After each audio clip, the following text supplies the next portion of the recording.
At my daughter's wedding, her husband leaned over and whispered something in her ear.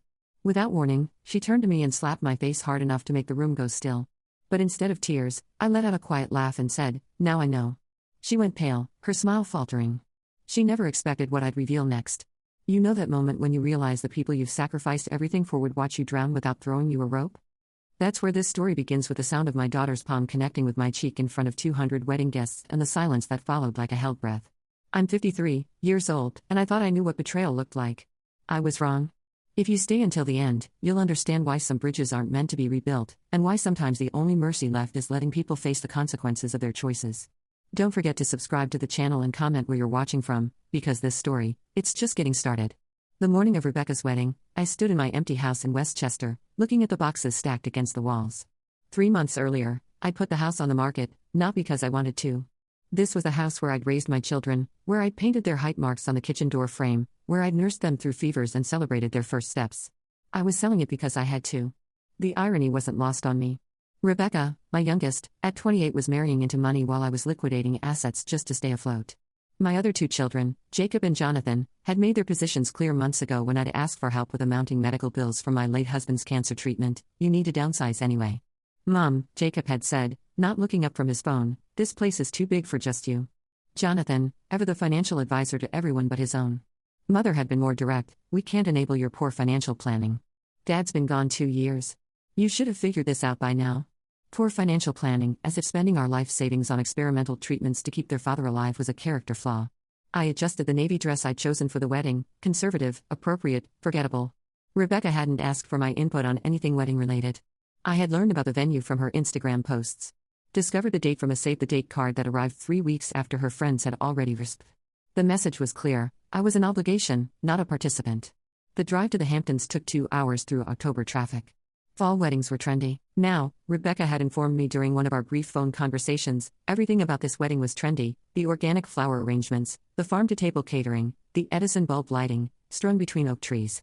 It was beautiful. I had to admit, even as I calculated the cost in my head, $60,000 minimum, maybe 70. I parked between a Tesla and a BMW, feeling suddenly conscious of my 10-year-old Honda.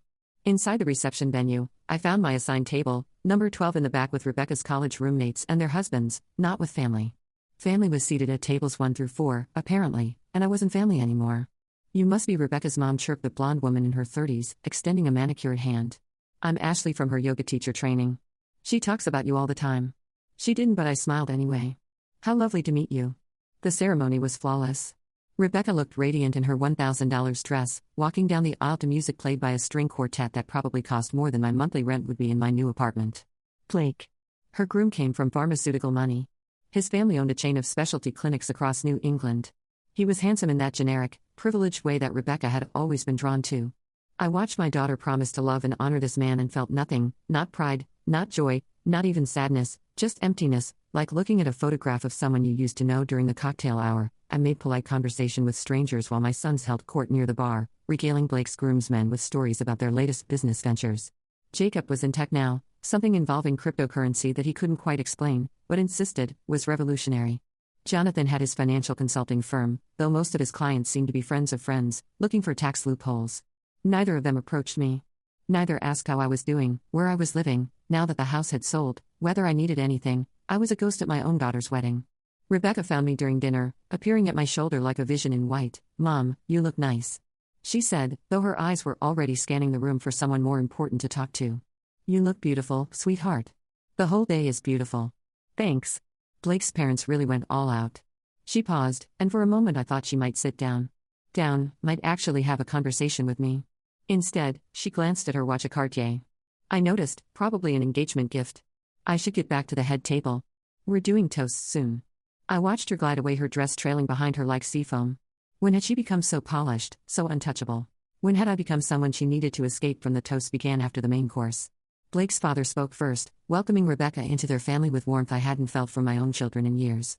Blake's best man told embarrassing college stories that made everyone laugh. Then it was time for family. Jacob went first, his speech a master class in saying nothing while sounding profound.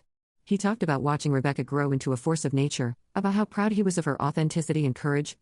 He never mentioned me, not once, even though I was the one who'd driven her to dance classes, who'd sat through every recital, who'd helped her through her eating disorder in high school when her brothers were too busy with their own lives to notice she was disappearing. Jonathan's speech was shorter, more focused on Blake and how lucky Rebecca was to have found someone who could provide for her the way she deserves. Again, no mention of the woman who'd provided for her for 28 years, often at my own expense. Then Rebecca stood up, champagne flute in hand, her cheeks flushed with excitement and alcohol. This was her moment, her chance to thank the people who'd made this day possible. I found myself leaning forward, waiting. That's when Blake leaned over and whispered something in her ear. I saw her face change. Saw something hard and calculating flash in her eyes. She looked directly at me across the room, and I knew, with the certainty that only a mother can have, that whatever was coming next would change everything.